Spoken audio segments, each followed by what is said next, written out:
మీ పేరు? నా పేరు నాయుడు వీరన్ అండి. ఏం చేస్తూ ఉంటారండి? వ్యవసాయం. వ్యవసాయం చేస్తుంటారు.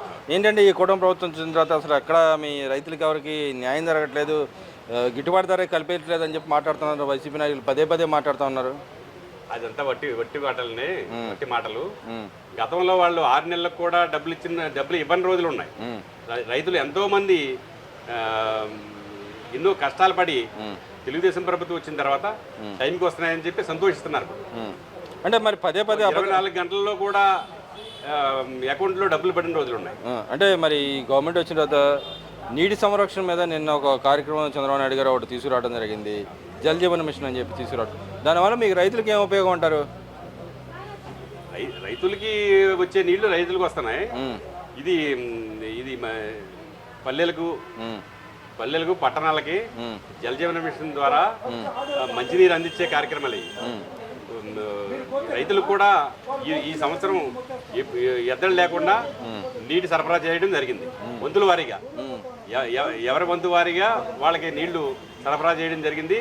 రైతులు ఎటువంటి ఇబ్బంది లేకుండా పంటలు పండించుకున్నారు ఈ సంవత్సరం.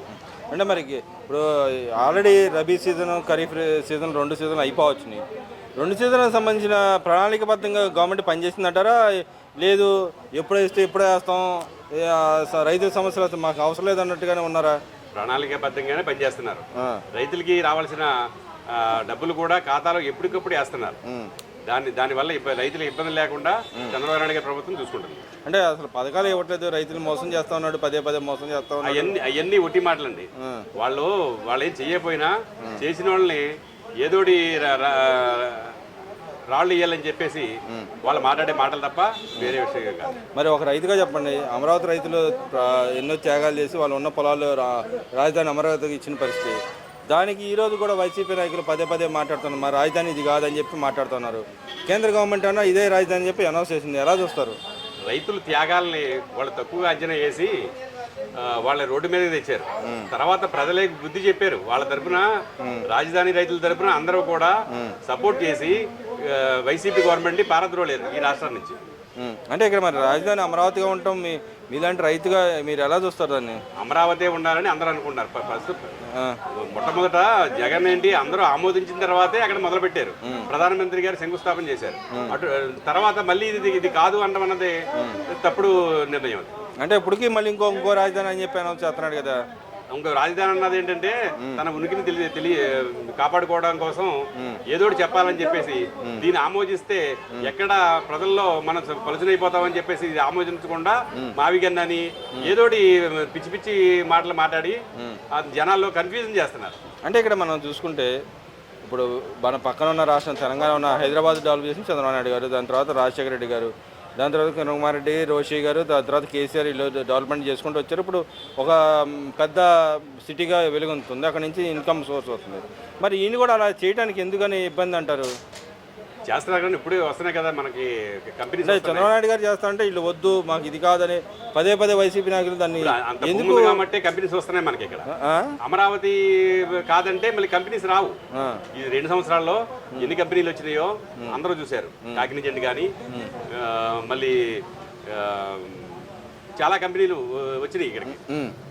అంటే మరి ఆయన చెబుతున్నది ఏమన్నా ఒక పెద్ద కారిడారు 110 కిలోమీటర్ ఏరియా ఉన్న ప్లేసు, వీళ్ళు చెబుతుందన్నా దాదాపు ఒక 50 కిలోమీటర్ రేంజ్లో ఉన్న రాజధాని.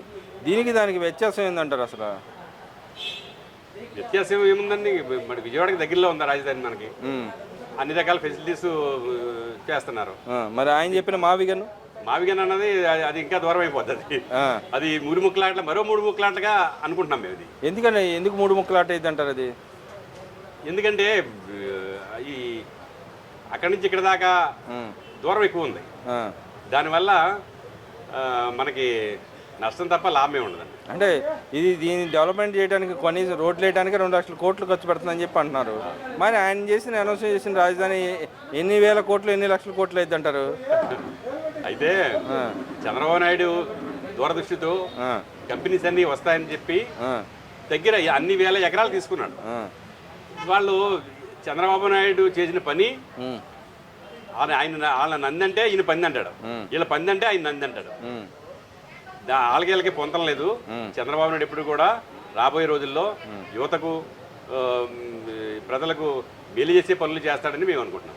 అంటే మరి ఇప్పుడు చూస్తూ ఉంటే రాష్ట్రం వికేంద్రీకరణ జరగట్లేదు కాబట్టి మేము అపోజ్ చేస్తామని చెప్పి అంటున్నారు. నిజంగానే వికేంద్రీకరణ పరంగా అభివృద్ధి ఏం జరగట్లేదు అంటారా? జరుగుతుందండి, ఎందుకు జరుగుతుంది? ఏం జరుగుతుందండి వికేంద్రీకరణలో? ఏం జరుగుతుంది అంటారు? ఉత్తరాంధ్రకి ఏం జరుగుతుంది, రాయలసీమకి ఏం జరుగుతుంది, అమరావతిలో ఏం జరుగుతుందని మీరు అనుకుంటున్నారు? ఉత్తరాంధ్ర అయ్యాను కానీ అంతా మన ఆంధ్రప్రదేశే అనుకోవాలి.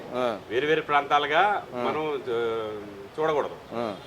రాయలసీమ మందే, ఉత్తరాంధ్ర మందే, అంతా అన్ని చోట్ల అభివృద్ధి జరుగుతుంది ఈ రోజుకి. ఏ విధంగా అభివృద్ధి చెందుతుంది అంటున్నారు? అన్ని రకాలుగా రైతులకు కావాల్సింది చేస్తున్నారు.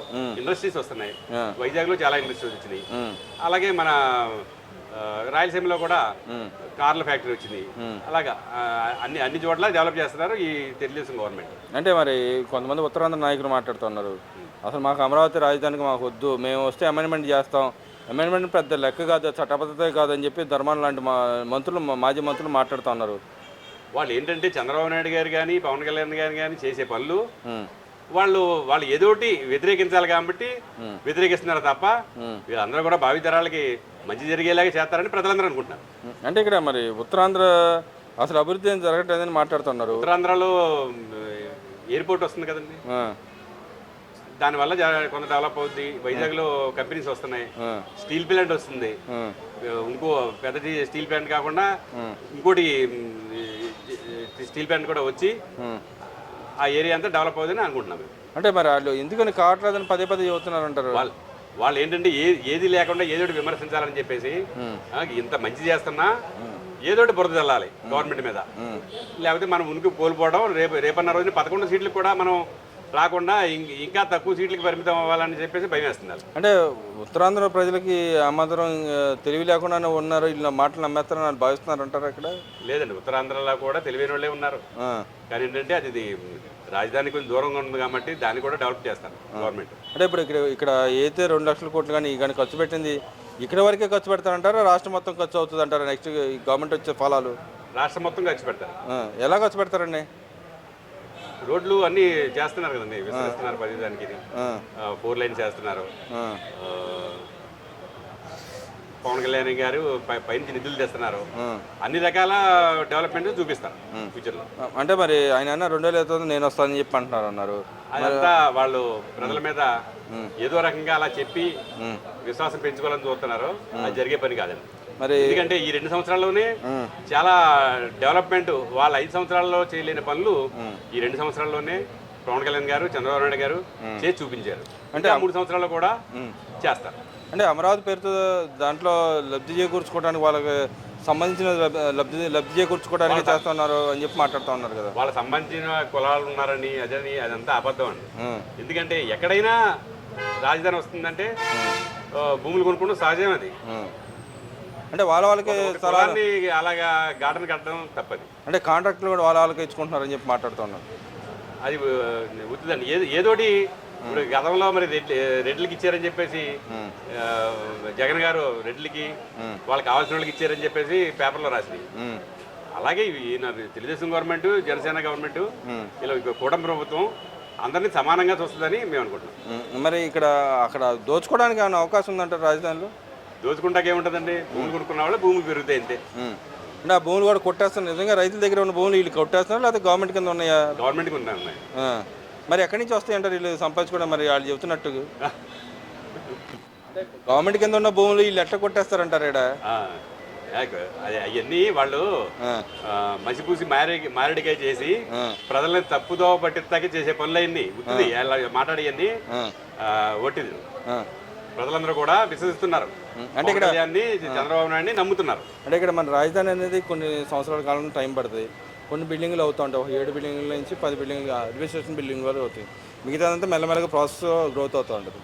కానీ వైసీపీ నాయకులు, అంబట్లాంటి నాయకులు మాట్లాడుతున్నారు, ఎప్పటికీ అయిపోద్ది, నువ్వే చేయనని చెబుతున్నావు, ఇంకెందుకు ఆ రాజధాని వేస్ట్ అని చెప్పి మాట్లాడుతూ ఉన్నారు. వాళ్ళు ఏం చేశారండి, పోలవరం ప్రాజెక్టే ఒక దాన్ని ఏమీ ముందుకెళ్లకుండా వదిలేశారు. కనీసం 2-3 వేల కోట్లు కూడా ఖర్చు పెట్టకుండా, పనులు చేయకుండా మా ఏదోటి మభ్యపెట్టి ప్రజల్ని గవర్నమెంట్ గడుపుకున్నారు తప్ప పోలవరం ప్రాజెక్టు పూర్తి చేద్దామని కానీ చిత్తశుద్ధితో లేరు వాళ్ళు. ఈ గవర్నమెంట్ వచ్చిన తర్వాత శరవేగంతో పనులు జరుగుతున్నాయి. అంటే నెక్స్ట్ రాబోయే గవర్నమెంట్ ఏది ఉంటుందని మీరు భావిస్తున్నారు? Next- రాష్ట్ర రాజధానిగా ఏది ఉంటుందని మీరు భావిస్తున్నారు? రాబోయే గవర్నమెంట్ కూటమి ప్రభుత్వమే వస్తుందండి. ఎందుకంటే పవన్ కళ్యాణ్ చంద్రబాబు నాయుడు జోడీ మంచి ఫలితాలను ఇస్తుంది. ప్రజలందరూ కూడా నమ్మకంతో మళ్ళీ వాళ్ళే ఎన్నుకుంటారని చెప్పి భావిస్తున్నాం. అంటే మరి అమరావతి మేము అమరావతి రాజధాని కొనసాగుతుందండి. వాళ్ళు వస్తే చేంజ్ చేయడానికి అవకాశం ఎంత మాత్రం ఉన్నట్టు? వాళ్ళు వస్తే కదా చేంజ్ చేసడానికి వచ్చే అవకాశమే లేదు. మళ్ళీ వచ్చేటప్పటికి ఆ 11 సీట్లు కూడా రావడం కష్టమని మేము అందరం భావిస్తున్నాం.